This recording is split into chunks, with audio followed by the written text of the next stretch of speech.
All right, guys. Sorry for the delay.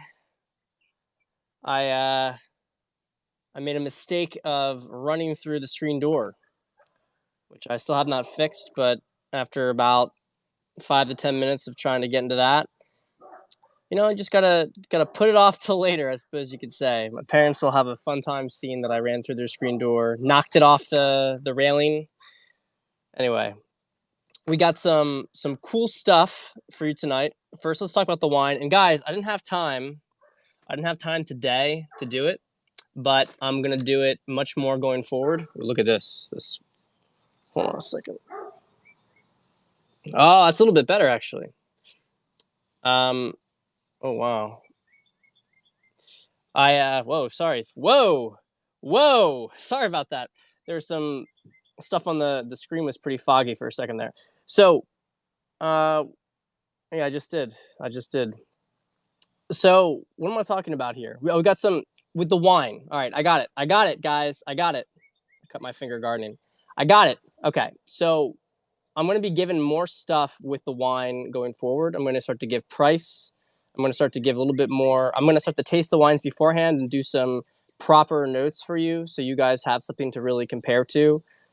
We've been winging it, which is fun, and we're going to wing it today. But this is a real, for me going forward when I do these periscopes, whether it's the COVID cabal, whether it's the dating relationship ones, we're going to get a little bit more serious with the wine. We're not going to spend more time on them necessarily, but we're going to be a little bit more precise in what we're talking about here. So it's more educational for you guys and not just us having fun, right? We're going to still have fun, but we're going to learn.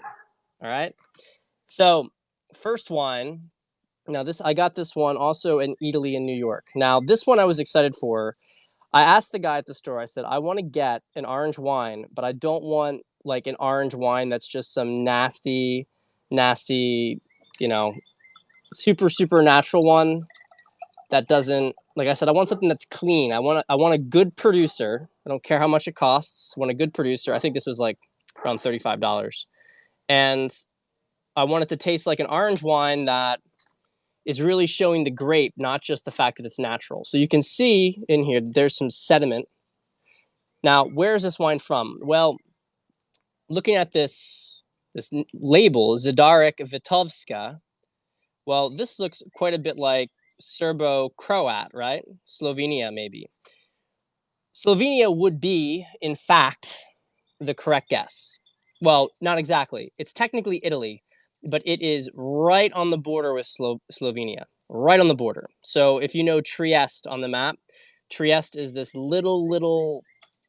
There is an area just east of the Veneto region, and if you look at maps throughout history, you can see that this was usually under Italian control, but after World War II, at the borders and everything, it got most of it got annexed to Yugoslavia, with the exception of this little coastal area that goes to what is Trieste today, which is a little coastal city. Anyway, if you go into the mountains, there's like mountains separate this city.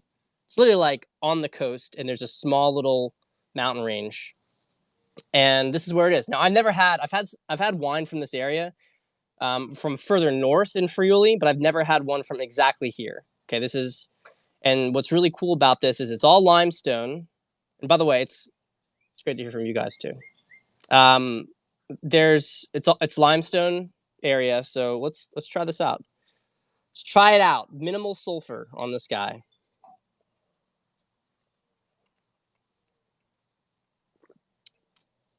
This was the kind of wine I was trying to get. I'm really happy. I'm really happy with this, and I'm going to get another bottle of it because when I want to show people orange wine, just a little reminder for you guys: orange wine. I'm not going to touch the Redskins name change thing. Well, I'll watch the video. But with orange wine is a white wine that has skin contact. So in this case, the grapes being used are mostly Sauvignon Blanc and Pinot Grigio, which are two good grapes to use for orange wine production because they have thicker skins, right? So if the wine has very thin skins, it's not going to get really much of an impact from macerating it.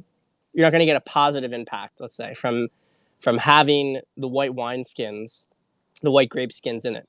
Remember, white wine, they just press the juice. They press the juice out and they ferment the juice. Whereas red wine, they ferment it with the skins, which is what gives red wine that tannin, the stuff that stains your teeth. Orange wine is white wine made in this red wine method, that they have skin contact. So if you like red wine, you might like to try orange wine, because texturally speaking, this wine is drying out my. But this thing, whites are not necessarily too sweet. There are whites that are sweet, but a ton of them are dry, and this one is very dry. And this one is actually like, it has tannins, so like the skin from the grapes is drying out my mouth. So I would not say that orange wines are what you're going to have to be refreshing. But it's interesting to try this out, and this is what I'm looking for, because a lot of the orange wines are just they all taste the same because they're just natural wines. They just let the wine borderline spoil, and then they say it's natural, and that's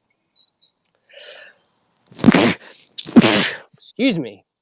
Anyway, I don't like that kind of hipster stuff. This is an artisan. And so if you want to show people what the potential of orange wine is, this is the kind of wine that you want to get, because there's a lot of complex flavors. And I got to tell you that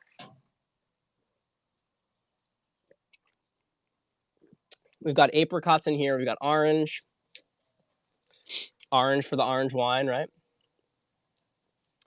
Well, actually, it will coat your teeth. I don't think it'll stain it because it's not as much because it's red. But orange wine is more likely to stain your teeth than white wine, for instance. Orange wine versus rosé would be interesting, because rosé has more color, but it has no tannin. I have not had it with a slice of apricot. I'm actually allergic to apricots, guys. So I love apricots, but I'm allergic to them. But yeah, as they said, when they describe this wine, it's very mineral forward. It's almost like the minerals carry it more than the fruit, and I would agree with that. Orange. Well, I'm from South Jersey, so the more time I spend here, the more my roots come out.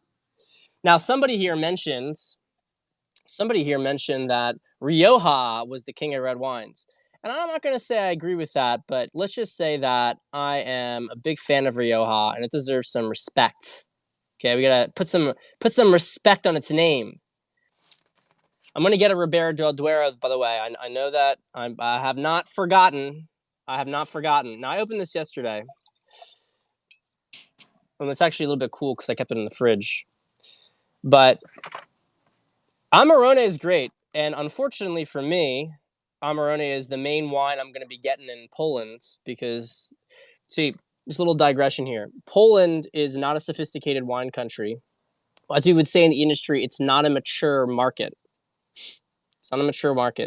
And so what that means is a non-mature market tends to favor sweet wines, including sweet red wines. So they're used to drinking like piss from Moldova, right? Which, by the way, Moldova could have good wine, but they don't really. They have some Polish wine, but most of the wine that they get is just from the former Soviet bloc. But there's not much of a culture around it. Now, of course, they get a lot of stuff now from the European Union, good amount from Portugal, which is nice. But like Portugal will cover you for the simple table wines over there.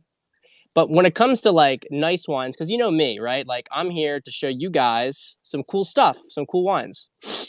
So I'm gonna have a hard time in Poland trying to really get some good stuff for you. I'm gonna go the extra mile. I don't know if I have to, especially being in Lublin. I know one wine store there, and it could get very boring quickly.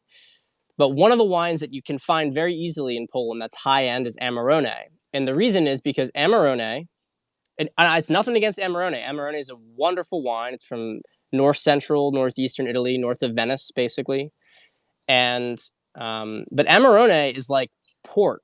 I mean, Amarone, the reason it's in there, the reason I mentioned this like unsophisticated market, etc., is because Amarone usually has sugar in it, a little bit of sugar.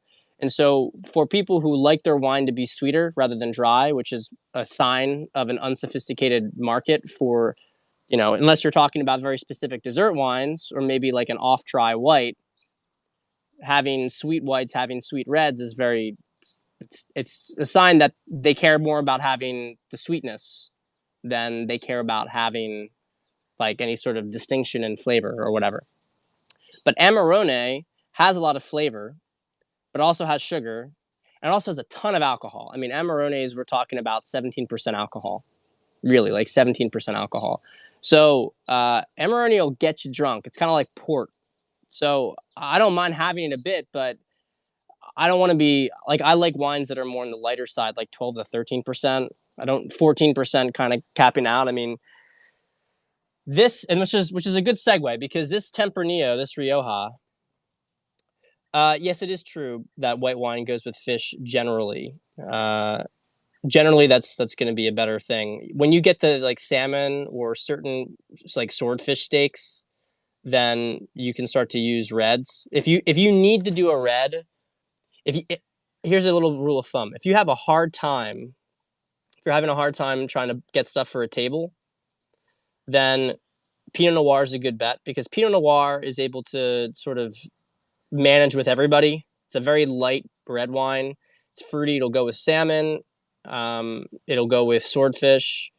It'll manage with steak. It'll manage with everything. Like, no one's gonna say this wine doesn't pair at all with it. But obviously, it's better to have a little bit more variance.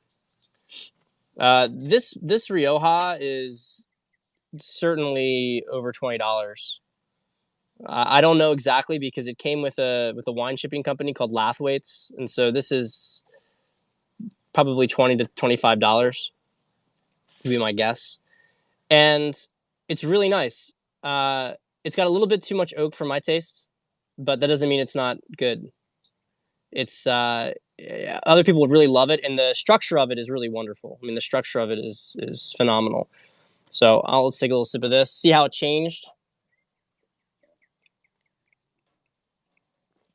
See, it's a little shut down because I had it in the fridge. So I'm going to let that warm up. We're going to go back to the orange wine. I have thought about it. And I mentioned this on a previous Periscope, but I will be doing something with wine in the coming years. It's not a priority at all right now, but I'm doing this stuff so that, we can talk about it. It's good for me to get used to this stuff. And it's also, speaking from a business perspective, it's good reputationally for me to start to share this stuff, which is why I said in the beginning of the Periscope, it's an opportunity to get a little bit more specific. Well, actually, there is not good money in being a wine guy. Wine is, they have a saying: if you want to make a little bit of money in the wine industry, come in with a lot of money. The problem is, in contrast to spirits, is that wine, you have the variance of every vintage being different, and just a very, very saturated marketplace. So marketing becomes extremely important in the wine world, and you can't just sit on stockpiles, because wine will go bad, then you have to dump it. I did part-time. I worked for a wine company. I was sort of the second in command in America. It was a very small company. Second in command, I was the only employee, I guess you could say. I was being groomed to run it, but there's a lot of problems with that. One owner stole from the other, and also it just kind of sucked because it wasn't good money. When I had a salary, it was fine, but it just wasn't very lucrative, and it was a lot of work. And when I go back into the industry, it'll be at a different capacity. But anyway, you guys enjoy the wine stuff, I know, but we came here to talk about conspiracies. No, we're just going in. We're just going into this. All right. So I guess it's probably best to start with what's the big thing going on these days? What's the big thing that's been going on? Well, Wayfair. I gotta admit, before I say this, I just have to, humiliate myself a little bit. I did not know, when I kept hearing about Wayfair, I thought they were talking about a grocery store called Fairway, and it took me like a week into it until I finally looked at it. It's like, why are they selling furniture at a supermarket? And then I realized that it's different companies. So my wife thought that was funny because she had gotten my computer desk there. So I'll start off by saying this, all right? I know this is like, we got a lot of hype stuff going on here, and I'm not I'm actually like I'm on board with the fact that this stuff is legit, but I want to point out that it's worthwhile to question about how this stuff came to the public consciousness. It's one of those things that's like it's set up in a way that seems really obvious that like everything kind of connects, that you have. So basically, for those of you who maybe aren't super familiar with the Wayfair thing, we have Wayfair, which is a furniture or like an online retail company that you have these very, very expensive items on there, like wardrobe, etc. And they'd be named like some kid's last name, like and not like Smith, right? We're talking about some. I'm gonna say something that isn't right, like Octavius or something like that, right? Whatever, it's not Octavius, but let's just say person's last name's Octavius, and it'd be Octavius, cupboard or whatever, Octavius white cupboard, and it'd be like $13,000. And people were connecting that the names of these things were related to children who had been missing. So it's very interesting. It's very interesting, and people have done a lot of digging into it, and they've been connecting like all these kids who have been missing. Their last names are associated with a lot of these with these various items. Now, I'm going to go into maybe why this is legit. Then we can talk about why it isn't, maybe, and then we can talk maybe what I have as a third position on this. So you have all these different things, and sometimes you have the same item, but it would be with a different last name next to it. And there'd only be one of these things in stock. And Wayfair doesn't have like a good explanation. They're frankly just saying, oh, it's because some items were mispriced or it's like platinum. They have a whole thing. They're BS responses. Now, why could this be legit? Now let's talk about who's the biggest investor in Wayfair. It's Soros. Soros is the biggest investor in Wayfair.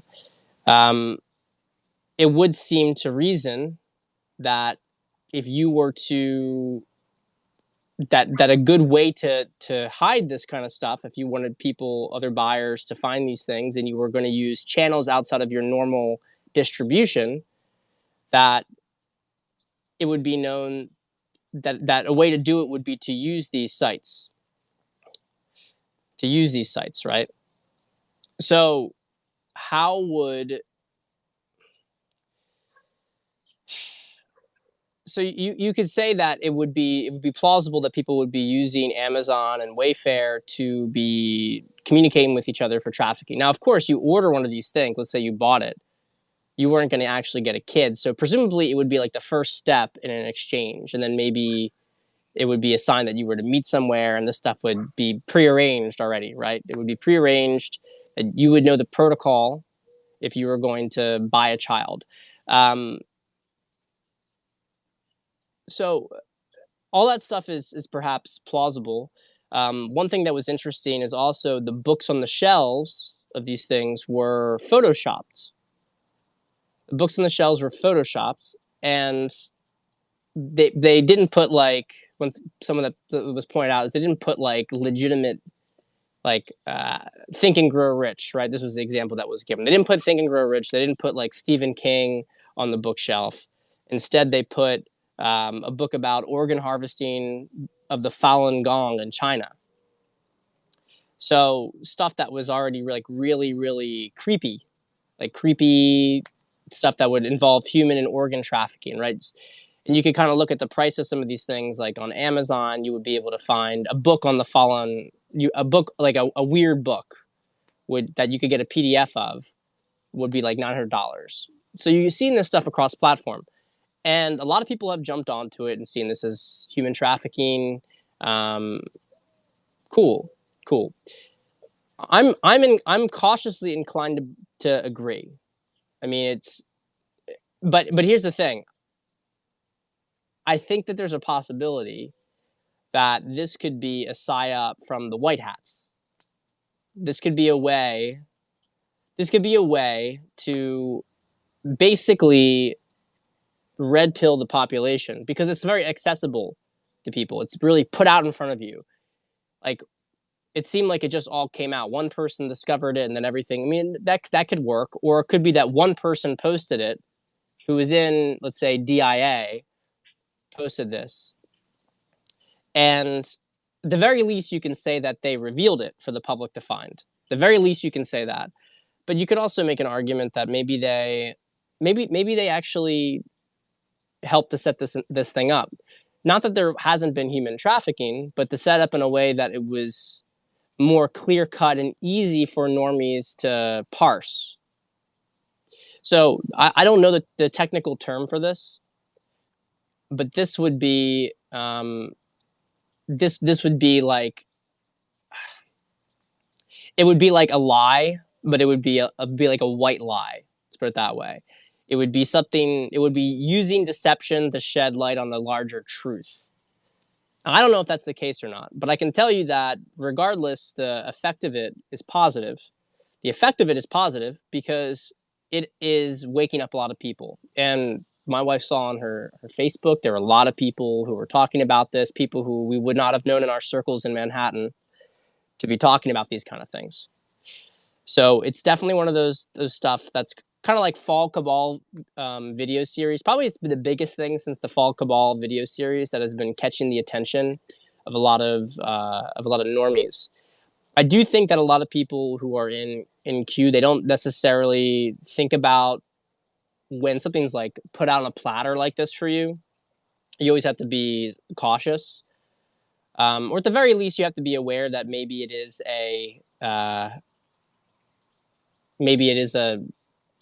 it's seeded. Maybe that's what it is. Like that it was put out there for another ulterior motive. And maybe they do know this, but they're just not saying it because it's not helpful. I get that, but I'm here to help to wake you guys up to these things. It's Wayfair was so obvious that in some sense it was almost a little underwhelming for me, but that's okay because for other people it's exactly what they needed.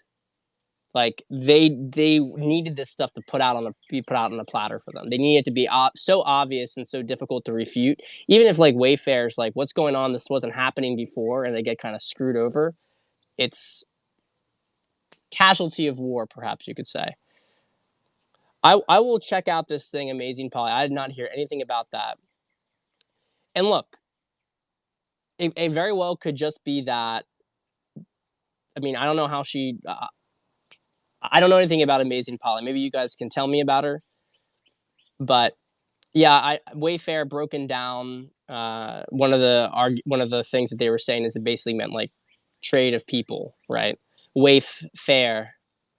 I don't know. Could be. There's symbolism everywhere. I'll check it out. I'll check that out. But the point is, it doesn't matter. Like we're getting into the details here. What matters is that people are waking up to this stuff, which is why I want to transition from Wayfair to the next topic. And I tweeted this out last night, but this is actually an important thing to me because I really believe it'll work. I really believe it'll work. If you were to, one of the things that I see around is you see different signs. You see like, Biden signs, you see Black Lives Matter, you see hate has no home here. You see these signs that are put up and they're done from the complete position of moral superiority, right? That's the reason that these banners are put up there. Now, of course, in regular middle or working class neighborhoods, you're going to see Trump flags, no question about that. But in upper middle class and wealthier neighborhoods, people don't really put that stuff down, certainly not in the Northeast, even though people are very frustrated with the situation. Now, I want to give you a little glimpse into the psyche. One of the big problems that people have, actually the biggest problem that people really have, it's not really so much Trump's policy. They have a hard time with Trump himself. And you guys probably know that already, but I want to really emphasize it because on Twitter, is like an insane asylum and people kind of miss the point. But most people are not crazy. Most people don't want all this division. Most people don't want to see the entire city trashed, right? They don't want to see, they don't even want to see millions and millions of immigrants coming across the border. They don't want any of that stuff. They don't want to erase history. They don't want statues torn down. But they also don't want to be bad people. They don't want to be bad people. That's really the main motivation that's coming from them. They don't want to be perceived to be bad. They don't want to be perceived to be racist. They don't want any of that stuff. They don't want any of that stuff. So one of the things that they cling on to is the sense that, well, Trump's racist, sexist, and I just hate him. And so even as everything burns down around them, they allow this hysteria to control them. Doesn't mean they're not good people, but it means maybe they don't have a good sense of judgment. But this is what's happening. So I think that a lot of propagandists it's too much. A lot of the right's propaganda, let's say Trump side propaganda, is, I think that it's good to have the positive unifying factor. That's very important. It's very important. But I also think there's too much defense that gets played. There's too much defense that gets played. And what you need to do is you need to go on the offense, but you can't go on the offense when it comes to facts, because facts are not the issue here. Like, they actually probably agree on most of the facts. If you were to try to avoid all sorts of references to Trump and et cetera, you could agree on all the facts. You could agree on 90% of the facts with these people because they're good people. What you need to do is you need to create for them, you need to create a sense of moral reason to leave their position. Because right now it's like, well, yeah, things are bad, but I don't want to be a bad person. Yeah, all this stuff is going on, but I don't want to support somebody who's a bad person, right? That's their main thing. That is their main thing. So what do you do? What do you do? Well, you have to find a position that you can annihilate Biden with, that is completely down to morality. And one of the things that's been talked about is that, you know, the children are going to bring everyone together. And I think that is completely true. And I think that on a rhetorical level, if you start calling people like Biden a pedophile, if you keep saying that over and over again, if you wanted to go really viral with this and not just simply doing it online, if you wanted to, let's say in the middle of the night, produce lawn signs that said vote Biden, and then it had Biden smelling a young girl, right? Just literally screenshot it from those YouTube videos. If you were to do something like that and put it in there, if you were to start to print stuff like the Epstein logs, if you were to you know, say pedo lives matter and they have a picture of Joe Biden and Bill Clinton there, if you were to do a campaign like this, you would really, really put them on the defense. They would have a very, very hard time, because even if a regular person sees this stuff, they're going to be like, what's going on here? Like, the people who had the signs are going to get triggered, but then they're going to get scared.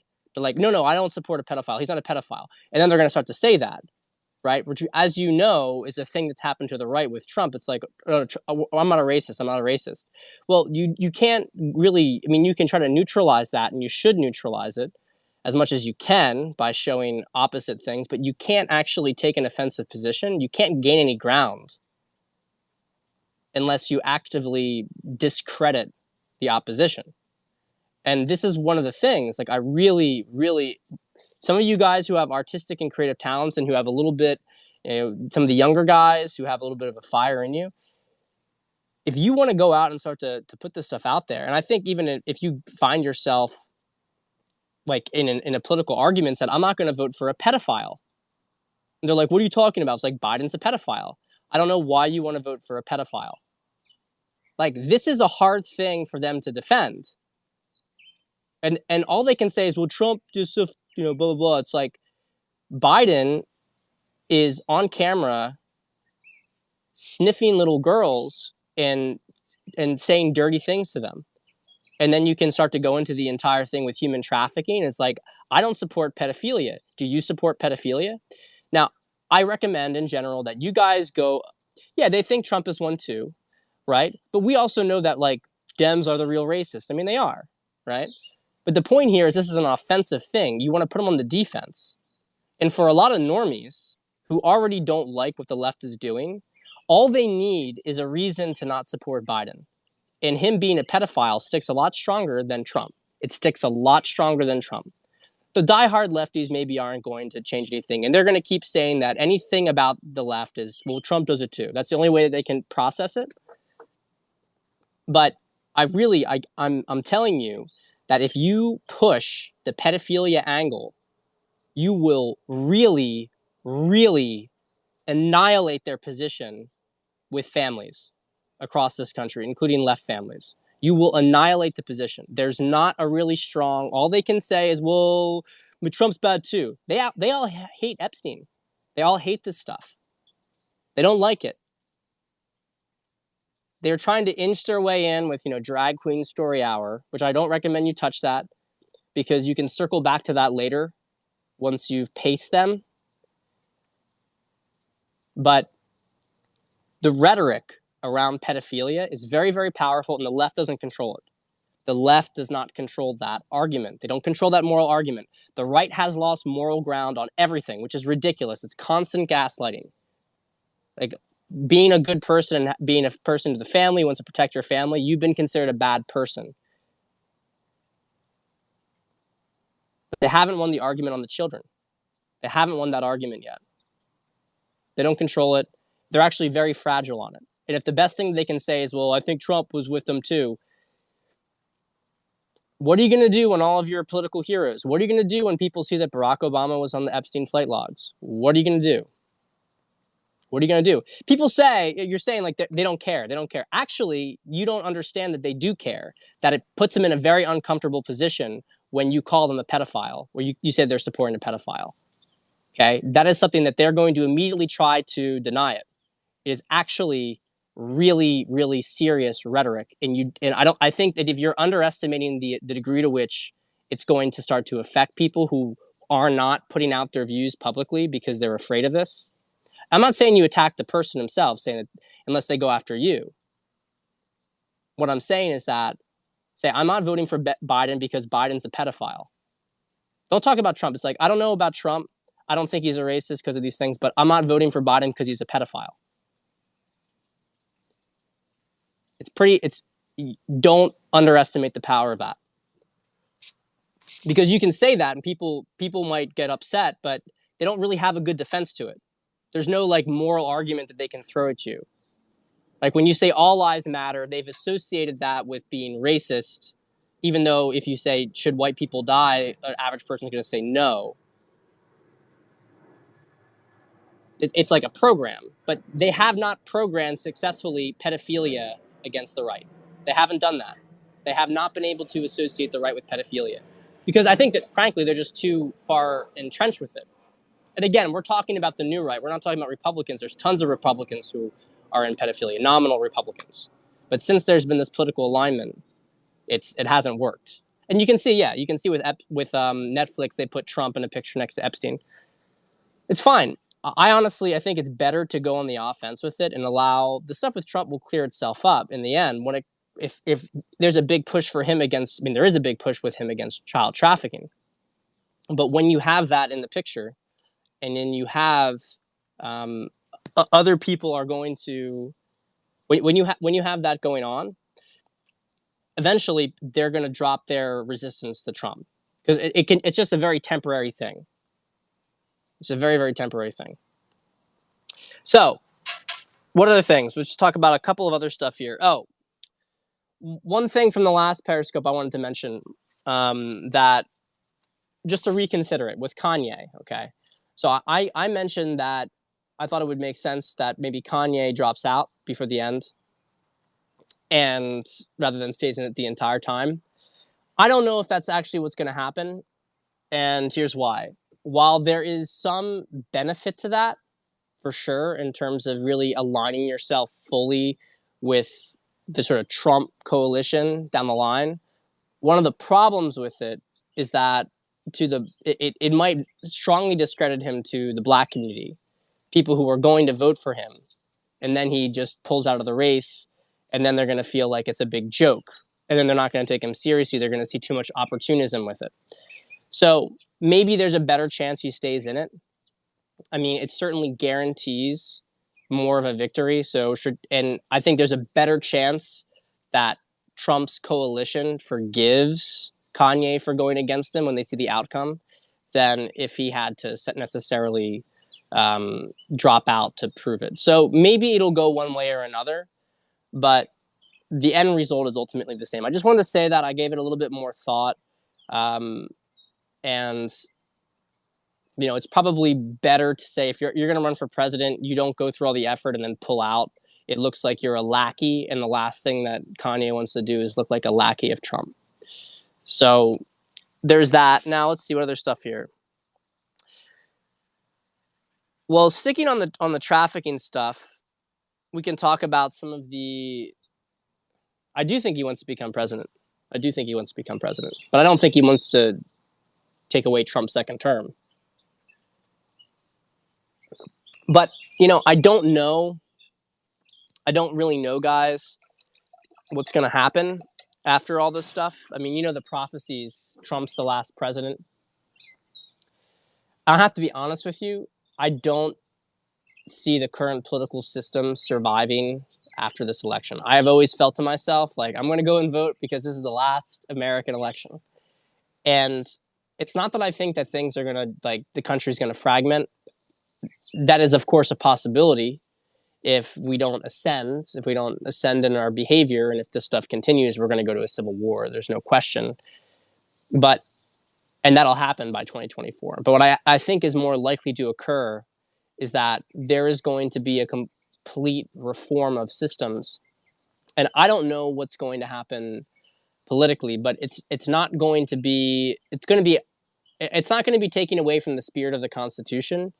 But I think that in light, when everything really comes out in the next couple of years, that there's going to be a different system created. Now, we can talk also about the fact that, you look at quantum computing and Starlink and all that stuff.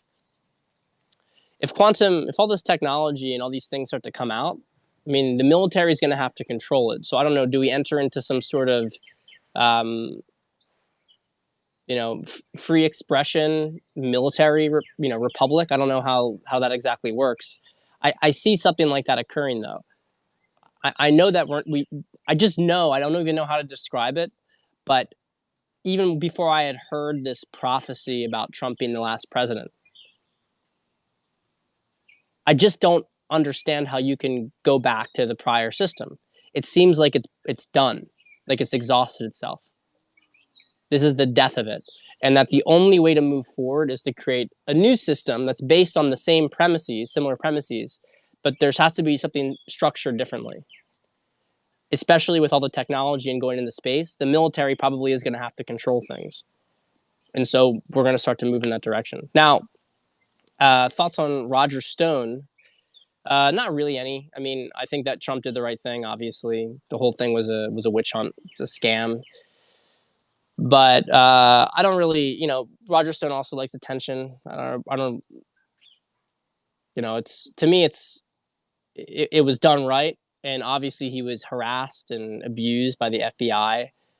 But I mean, I don't have anything else to add to it. I don't listen to his content. I don't try to really honestly listen to a lot of things that I don't like the rabble rouser stuff. I think it has a place, but just not for me. I don't like the energy. I like the energy with it.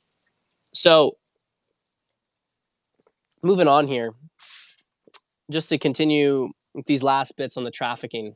Yeah, I'm going to talk about Trudeau in a second. Well, you can tell me about Trudeau, but I'll tell you, I've heard that he has not been seen for 4 months, really. He hasn't been with his wife for months. He's been sort of in isolation, barely leaving that area. Remember, it's the same thing with the Royals, right? Buckingham Palace, they're laying off thousands of staff, or at least asking them to take voluntary redundancy. The seal was removed from the palace. Think about this for a second. Why?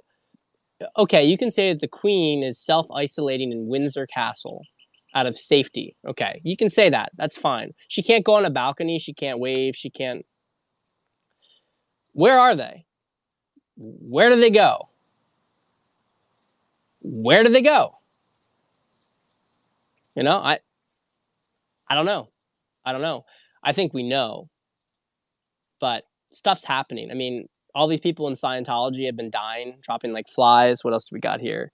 Um, Roberts, John Roberts has a seizure. By the way, John Roberts, someone pointed out fairly that we don't know is the exact John Roberts that was on the log, but looking at John Roberts' behavior, well, actually, yeah, we do care because the Royals have a ton of power. I mean, by certain theories, the Royals and the financiers were the ones who were basically the backbone of the cabal. But what was I saying here? What was I saying? Oh, John Roberts, right? No, they're not pops. Roberts is he had a seizure, right? But you look at his record. I mean, Roberts has kind of been a fifth columnist, and of course, he was appointed by Bush, right? Bush would only appoint people like that. So very interesting stuff. Very interesting stuff. Yeah, John Travolta's wife, I believe she was one of the people who suffered a fate. So there's been a lot of deaths and suicides. Now, we have also Chrissy Teigen. She's getting a lot of flack recently.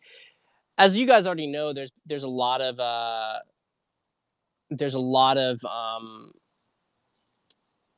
pedophilia claims against her. She was listed on the flight logs, right? But Chrissy Teigen has, talking about wanting pizza, talking about getting turned on by toddlers doing splits on toddlers and tiaras. Pretty disgusting stuff. So we'll see. A lot of the Anons were doing some digging. They found that she was at the Half Moon Bay Hotel in Jamaica, which is known for its discretion, basically celebrities and royals. I don't know if that means anything because wealthy, powerful people always like to be in those locations. It doesn't prove anything. But the implications seem to be that stuff was going on. You know, that would be a place where you could bring children to be killed and, raped and whatever. Which makes sense to me. I mean, if maybe they have all that discretion for multiple reasons, right? Maybe only certain circles are allowed there for multiple reasons. At any rate, let's see. Last part we're gonna move on to. Last part. Let's talk about COVID. We're gonna talk about COVID. Okay. So obviously they're doing the second push now, and I feel really bad for a lot of my friends. I got some clients who own restaurants, and they're getting slammed here, guys. I mean, one of the things I wish was talked more about is how this has been such a huge transfer of wealth to corporations. Like, it's not just about making everybody like afraid. It's like they are literally profiting from it too, because corporate like Amazon is taking so much of the market share. All these businesses are closed, or there's tons of debilitating restrictions put on them. I really think it's awful. I'm lucky to have no overhead, so even if I were to hit like a slowdown, I did have a slowdown for about a month and a half. I had like no business whatsoever, but because I have no overhead, I can kind of rest it out. People who have staff, people who have property, it's terrible. And it's especially terrible because it's not just that they had them shut down and then they let them reopen, but now they're trying to shut them down again. And they keep doing this. They keep doing this shit. And I like, it's bad. And the worst thing is that the data is completely fabricated, as you guys know. The data is fabricated. And this is one of the things I wanted to mention. I mean, in Florida was a big place they were trying to push on it because Florida was a big success story, and the governor DeSantis is a real like fu. Like he says what he thinks. He's a leader. Even if you don't like him, he's a leader. And they're just fabricating data. And this is what I want people. I've been saying this to people who talk to me about it. I'm like, use your eyes. Do you see a pandemic?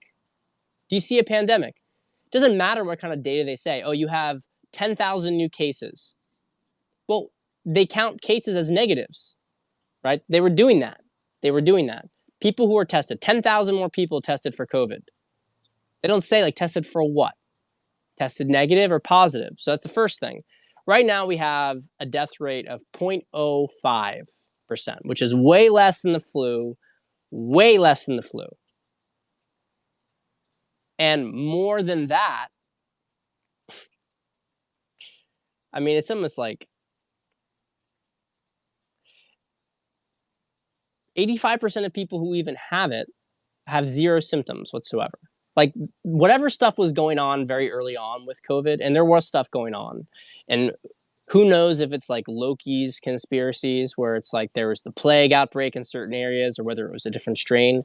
Who knows what it is, but I don't know about you guys. I haven't heard anything of that stuff happening anymore. I haven't heard of it. Maybe it's mutated out. I have heard none of it happening anymore. In fact, what I've been hearing is people who have been put in the hospital being told they had COVID when they didn't have COVID, and now they're suing hospitals for it. So whatever was the case in March with these certain outbreak situations, it's not the case anymore. Now, could it blow up again in the fall? Let's just say theoretically it could be possible, and of course they're going to try to say it. Of course. They're going to try to keep everything shut down as long as possible. They're going to keep you in this dissonance loop where it's okay for you to have protests with thousands of people on the streets bunched up together, but you can't walk into a restaurant without a mask on, right? It's ridiculous, and they're going to keep doing it. And the political orientation of it is so obvious at this point. They're just trying to create as much havoc as possible. So, which is good that it's good that Trump has now, and this has just happened a couple hours before I jumped on this Periscope, but he has moved, data from hospitals are now bypassing the CDC, and they're going directly to a specific bureau in Washington, a specific collection bureau in Washington.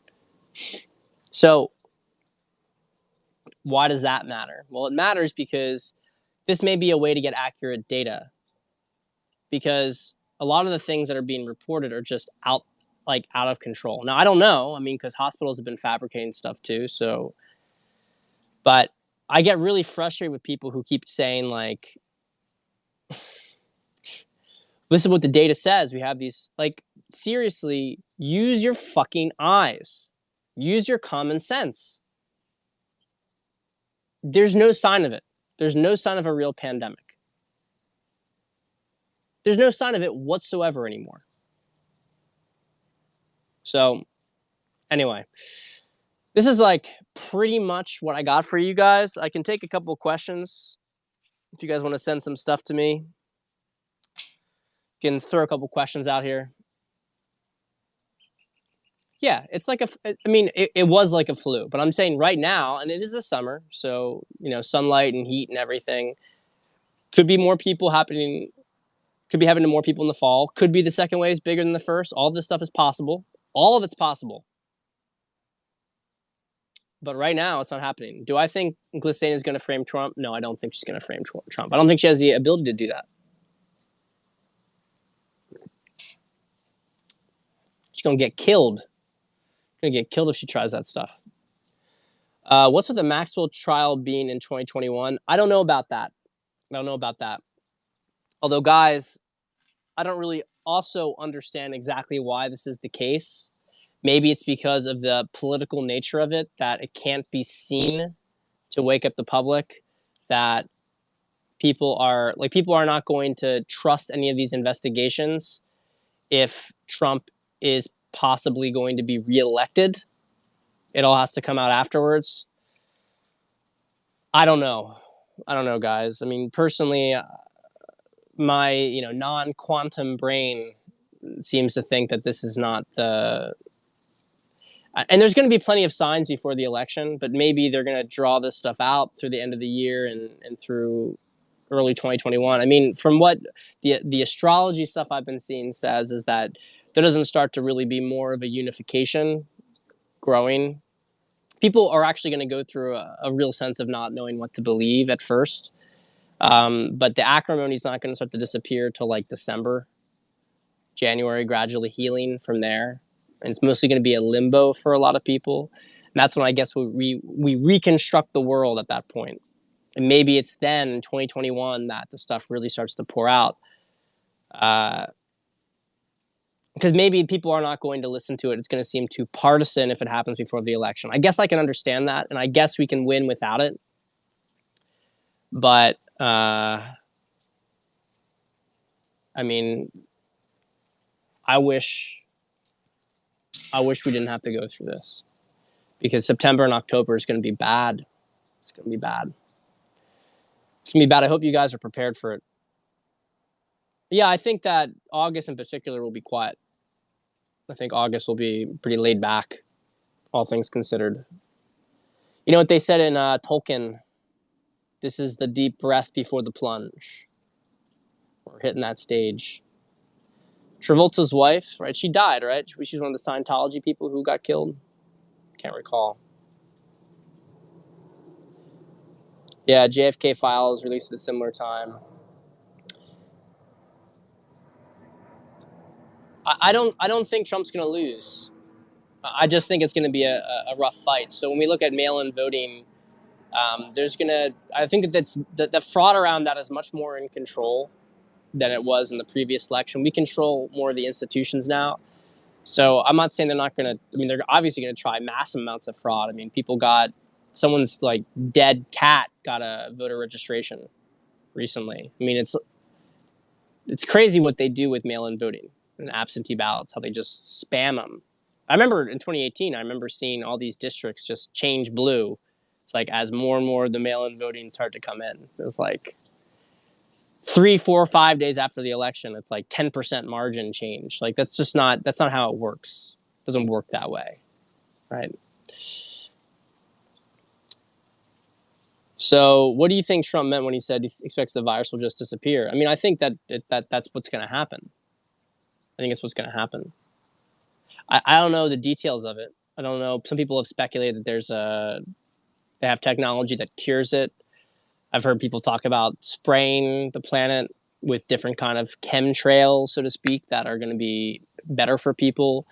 Maybe it just disappears on its own because maybe it wasn't really stable. I don't know. I don't know what, but I think you can already sense. I don't think there's going to be a legitimate second wave. I'm going to tell you guys that. I'm going to put it on record. I don't think that there's going to be a legitimate second wave. I think that they're going to try to push it, that there is one. But I don't think that you're going to see like Spanish flu sort of levels, anything close to that in the fall. They're going to keep saying that it exists as long as they have any leverage to do so. That's what's going to happen. But I don't expect that we're going to see any real evidence of it besides for more fabricated numbers and more hysterical, like a random hysterical story that gets promoted everywhere to make people still feel afraid.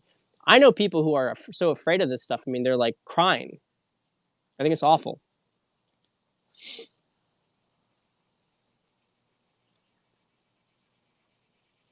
Well, Onora, I mean, you can think what you want about it. I mean, I'm pacing it. I think I've always said that we should be seeing evidence by the election, and that we should really have a lot of clarity on things by spring of 2021. But if he loses, I mean, obviously things are going to be very different. But it's not going to happen. I mean, it's not going to happen. I don't really see a possibility where it happens, to be honest.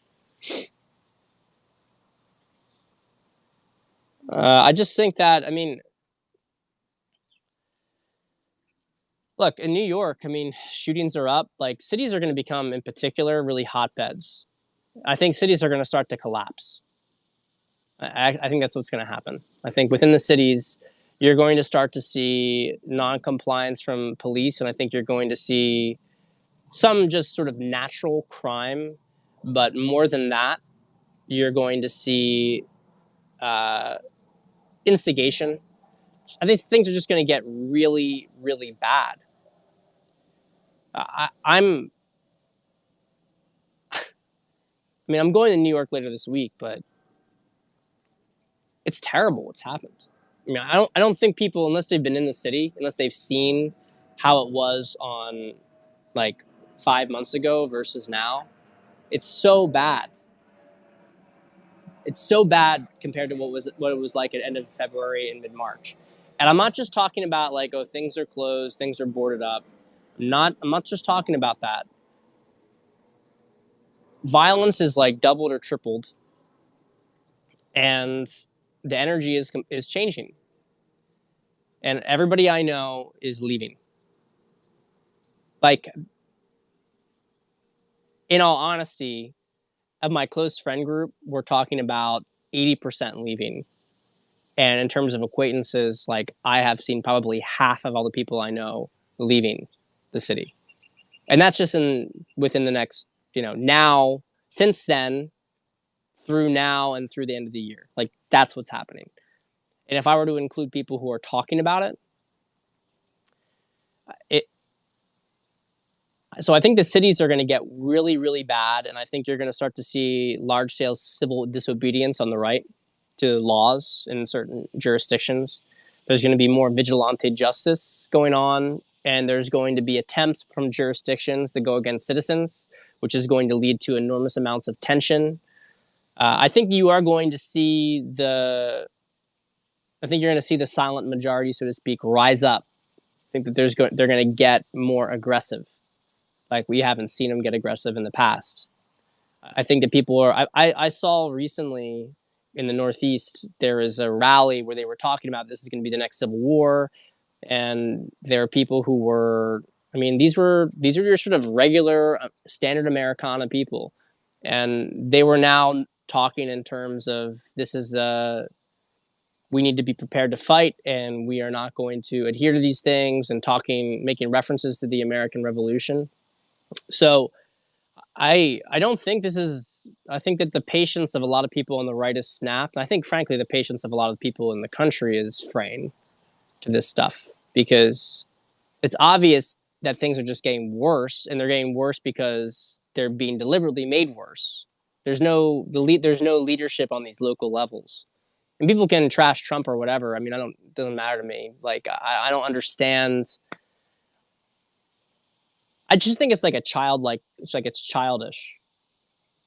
It's like you want Trump to clean up after everything that you've done. Like you want Trump to make everything better.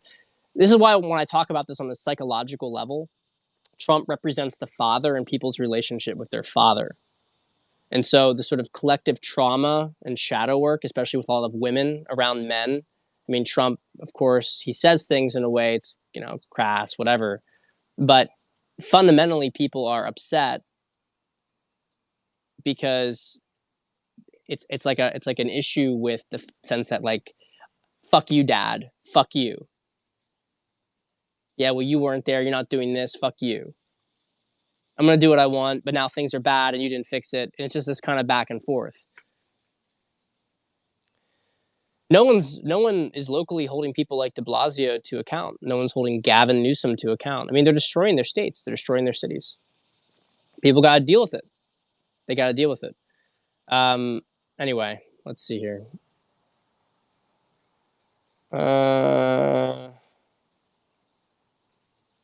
Obama at the Wuhan lab. I didn't see that. Or that it was fake by the WHO and other authorities. Cities would become little Beiruts. So look at that. You got dogwood tree. A couple of shootings are false flags. Military shutdown. I don't know anything about how it'll affect the child abuse units of the police departments. I mean, they already are defunding them. They already are defunding police departments. I mean, we're at a place now where, how do I put this? I mean, they've cut funding like 50% in New York or something like that. Billions or hundreds of millions of dollars, like huge amounts of funding going to New York police has been cut. And I actually forget the exact numbers, but if I recall correctly, it was around like a 50% reduction in funding. I might be mixing that up with Minneapolis, so I apologize. But I know that New York police has received a massive budget cut. And also, they've been trying to stop police officers from retiring at the same time because a lot of police officers are like, well, fuck this. I'm just going to retire now because I'm not going to deal with this climate. Yeah, well, Ben, if you're looking to go to Sweden to find sane people, you're not going to find it in Sweden. So Swedish people are maybe more brainwashed than your standard American. If you want to go to Scandinavia, I really recommend going to Denmark or Norway instead. Norway is very expensive, so probably Denmark. But Sweden is a nutso place. Denmark, you have a lot more level-headed people there. So, let's see. Can you just discuss the cognitive dissonance between Trump as a person versus what he represents? Well, look, I think that there's a couple layers to this. So, does Trump as first off, there's the theory. To what extent it's accurate is debatable. Like, to what degree this distinction is true. But people talk about how Trump's favorite book is The Art of War, right? Art of the Deal is named after the art of war. And the premise of The Art of War is fundamentally war is deception. So a lot of Trump sort of acting like this buffoon character, it's come out multiple times from people who have worked with him saying that what you see on the surface is actually not who he is, and that he's very different to work with on a personal level. He's asked very sharp questions. He's very aware, and so it's worth considering to what extent what we're seeing him act like on a public relations. Trump is one of the best people in public relations in the world. Now, public relations is supposed to be about making people like you and making people want to be around you, and he actually did that for a long time. He was a darling of the media. But if you know how to do it one way, you know how to do it the other. The point is that I don't think that we should be so quick to say that Trump doesn't know how people respond to certain behavior. He knows that how he acts upsets people. He knows it. So the question is more, from my perspective, why is he doing it? Now,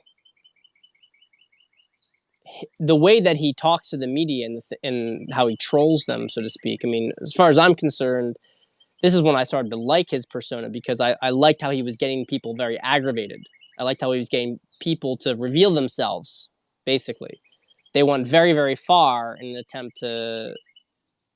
They kind of became hysterical and showed their true colors in the face of him. So he's kind of like a challenger. And I've heard astrologically, for instance, he's got something with like Uranus or whatever. There's like Uranus and Pluto, and he really represents this trickster archetype, that he's like a challenge. He challenges people. Now, with women in particular, I think that it's the case with men to an extent, but men get annoyed by him.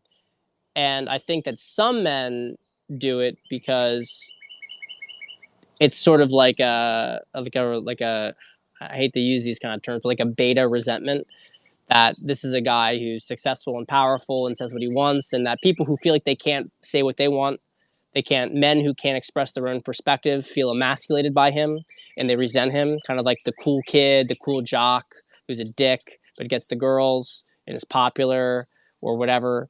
So that there is an aspect of that. I think there's an aspect of that with some guys, but with women, it's really triggering because he represents this sort of male authority that is completely resistant to any sort of female control. And so if you were a woman who didn't trust the masculine, and you felt that the masculine was either weak or the masculine was oppressive, you have an inherent disposition against it. You want a guy who's going to respond to your needs and is going to be responsive to you, right? Which is what a lot of the Western world has gone towards, of trying to cater to women's emotional needs. And so for these women, and notice that it's usually women, it's overwhelmingly women who are single. But women who are in relationships where they really trust the man's authority, they don't have an issue with Trump at all. They love him. They love him. Women who are not like that, who are resentful of what they would call male privilege or male authority, whatever, they get very, very triggered by him. And so I think that there is a psychological component to that with him. I was talking to a close family member recently. about it. And she's aware of all this stuff with the trafficking, and she's, you know, she still likes Obama, although you can tell that she's under a lot of like psychological pressure around it, trying to kind of make some excuses, which is okay. Like, I mean, I voted for him twice. I campaigned for him. That's not the point. The point I'm trying to make here is that she understands what's going on. She even understands, because she's intelligent. She even understands that Trump is, it may even be the one who is cleaning all this stuff up. She's just like, I just don't like him. I really just like don't like him. I can't stand him. And knowing her from her own experience, this is a relationship between her and her psychological dynamic with men in general. That he represents this guy who is not going to tell you what you want to hear, in contrast to Obama. Obama's more of a seducer, which women love. In a more feminized dynamic, women love seducers because seducers elevate the woman's ego. They get to sleep with them as a result, but that's what they do, right? Which is another reason why seduction has become a big thing when the macro dynamics around dating has changed, right? When it was very clear that men had, you know, men were in a position where they were respected in society and they dictated a lot of stuff. They made decisions on the direction of the country. That's not to say that seducers didn't exist and didn't get women, particularly in cities, but they didn't have, like, most men would get women through other things, through their strength, through their reputation, through blah, blah, blah, right? Their integrity. Whereas when they started, when things started to cater more towards how women felt, that changed, right? So you can, but the thing is, people look at him as like this return of the patriarchy and everything. I don't even think you have to go that far. I frankly just think he's rebalancing. I think that things are unbalanced. They're very unbalanced. They're very unbalanced towards the feminine, and we need a more healthy dynamic between masculine and feminine society. I think we have to go back to like some sort of hyper masculine society where women like don't do anything or don't say anything. I don't agree with that, even frankly. I don't think it's healthy, because I think if you do it, it eventually swings back. What we need is a healthier dynamic, and I think Trump is in some ways on a collective level allowing a trauma release and address for a lot of women in particular. So,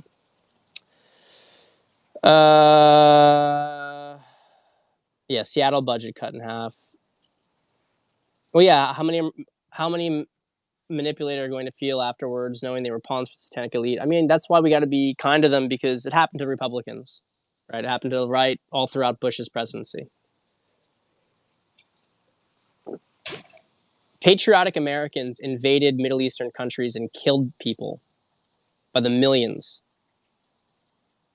I mean, the right has a lot of blood on its own hands in America. The right has been manipulated. Everybody has manipulation points. So it's how you pace, right? And it's just, I've said it before. I mean, the left has been, I think, in many ways, they've been more aware of this stuff for a long time. So we got to be really empathetic and kind.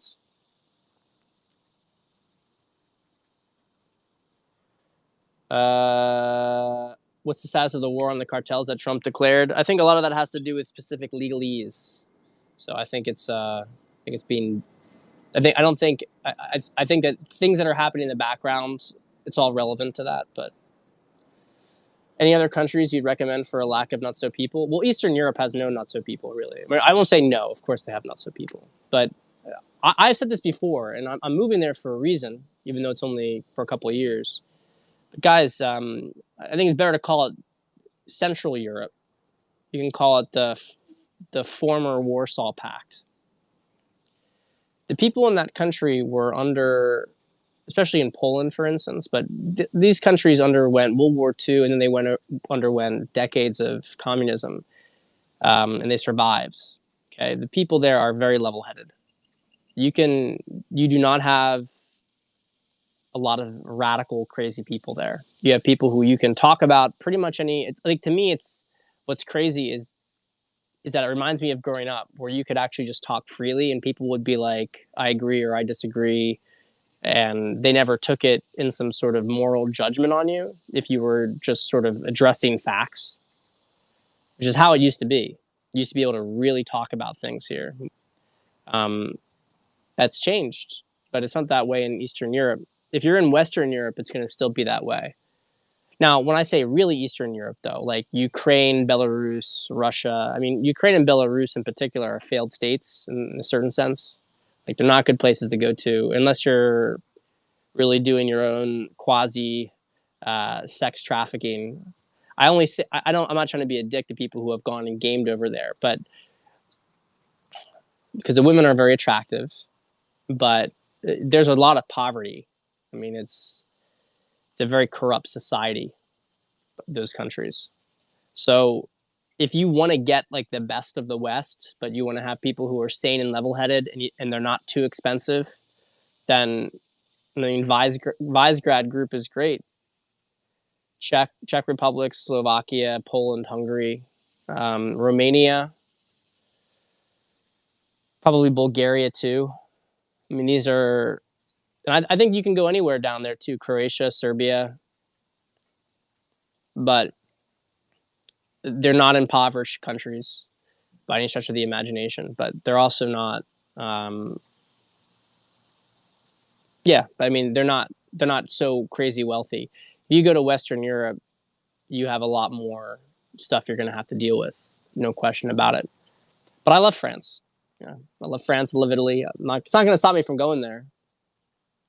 I think Germany is a more traumatized country, but but I think that you can still. I've had some good conversations with Germans one on one because they have a sensibility to them. You just have to make sure you know who you're talking to. Yeah, Trump interviews in the '80s, articulate and Trump. Can I recommend BAP Caribbean Rhythms? I have recommended BAP Caribbean Rhythms multiple times on this Periscope. I'm a big fan of BAP. BAP is BAP is BAP.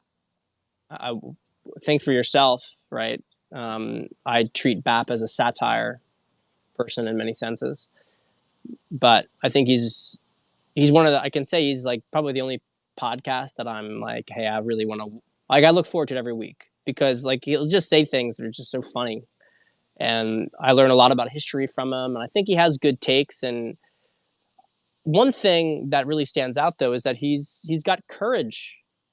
He has a strong frame of mind. A lot of people have no spiritual courage, and you can't say that about BAP. I don't agree with his agenda, but he's not a bitch.